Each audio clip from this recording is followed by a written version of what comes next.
pinakamadaling paraan para magpalit ng profile picture gamit ang Messenger, yan ang ituturo ko sa inyo for today's video. Tara! So, ito na guys. So, syempre, ang first step na gagawin natin guys, ay pumunta kayo sa Messenger application ninyo. Yan. I-click nyo yung Messenger ninyo. Tapos, dito sa may taas guys, may makikita kayong tatlong line. Tapos, yun, pindutin nyo yun. Yan. Pag napindot nyo na yan guys, pumunta kayo dito sa merong settings. Dito sa may gilid. Ayan. Tapos, dito guys, makikita nyo dyan, yung pangalan ninyo and then yung DP ninyo. So, dyan guys, may makikita kayo na parang camera. Tapos, i-click nyo lang yon. Yan. Pag nilik yan guys, mayroong lalabas dyan na change profile picture. Tapos, sa baba, mayroong take photo and choose from library. So, syempre guys, ang i-click natin dyan or ang pipiliin natin dyan is yung choose from gallery.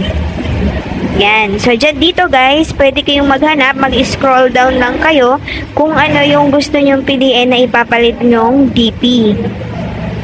Ayan. So, maghanap tayo guys. For example, eto guys. So, ayan. Tapos, i-crop nyo lang siya kung hanggang saan yung gusto nyong i-profile picture. And then, i-click nyo yung done.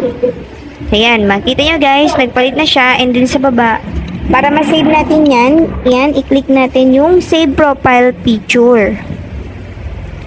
So, meron diyang magpa-pop up guys. Your profile photo will also change on Instagram.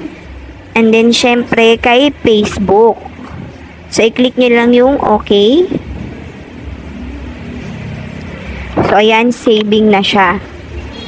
So, after nyan guys, titingnan natin sa Facebook natin kung napalitan din ba yung profile picture natin sa Facebook. So, punta tayo kay Facebook. Pag nasa Facebook na kayo guys, punta kayo ng profile ninyo. So, ayan. Ayan. So, guys, kung makikita nyo, napalitan na nga yung profile picture natin sa Facebook. So, legit talaga siya guys. So, ito guys, is pwede nyo siyang gawin kung wala kayong load or kung free data lang kayo sa Messenger at gusto nyo magpalit ng profile picture, ayan, eto yung steps na ito ang gagawin nyo. So, sobrang dali lang niya guys. Ayan, sana meron na naman kayong natutunan para sa ating video tutorial for today's video. So guys, see you next tutorial ulit. Bye-bye!